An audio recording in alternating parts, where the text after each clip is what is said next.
Thank you, Dean Fisher. So, good morning, everyone. Before I get started, I'd like to first say thank you to my mother, Professor Chukwuoga, for the support she gave me from day one, literally, and also for the last 4 years. I couldn't be where I am today without her. I'd also like to say thank you to my fiancée, Patricia, who's graduated with me today. Thank you for believing in me, and thank you for being my best friend. All right.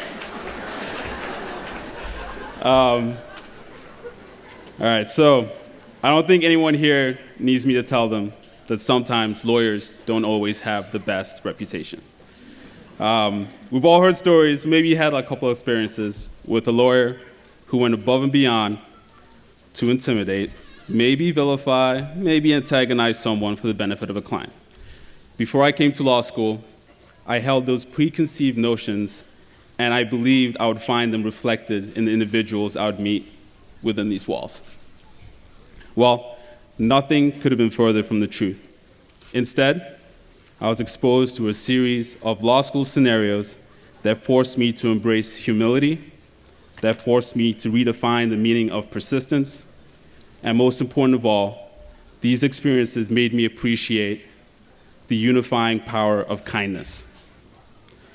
For most of us in law school, the lesson in humility came very quickly due to the many on-call logic beatdowns that were generously handed down to us by our 1L professors. I found that the 1L process was akin to something like horse whispering, where the horses were, of course, me and my fellow 1Ls, and our wildly uninformed legal arguments.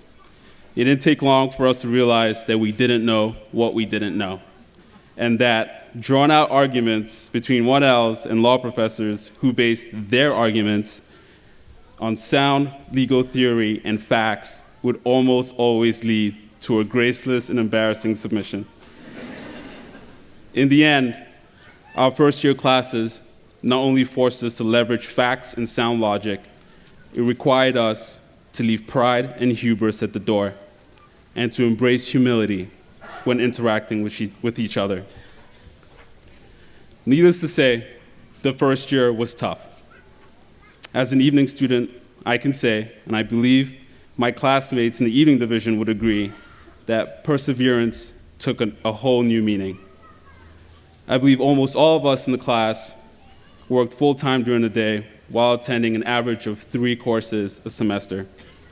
Some of us were blessed with supportive partners, spouses, and of course children who kept us going. Regardless of how unique your situation was, we all had to find a way to make it work. We all had to persevere.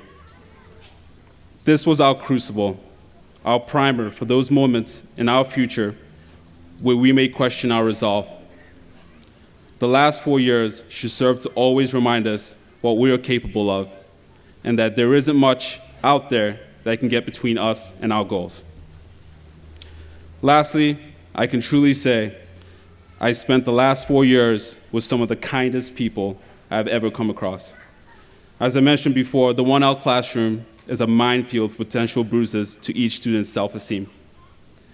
In all evening classes I attended in the last 4 years, I don't recall any instances where students used another stumble to make themselves look better.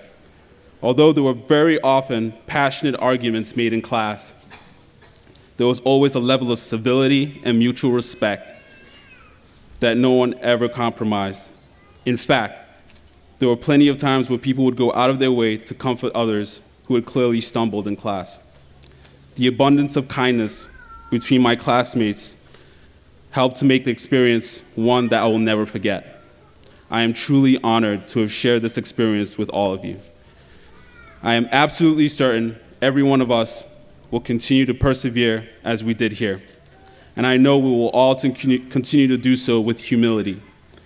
Most importantly, I believe we will not only be great lawyers and professionals, but we will be powerful conduits for kindness as well. To the 4LE class of 2016, thank you for making the last 4 years such a rewarding experience. And I look forward to persevering with you as we begin to engage our community as UConn Law graduates.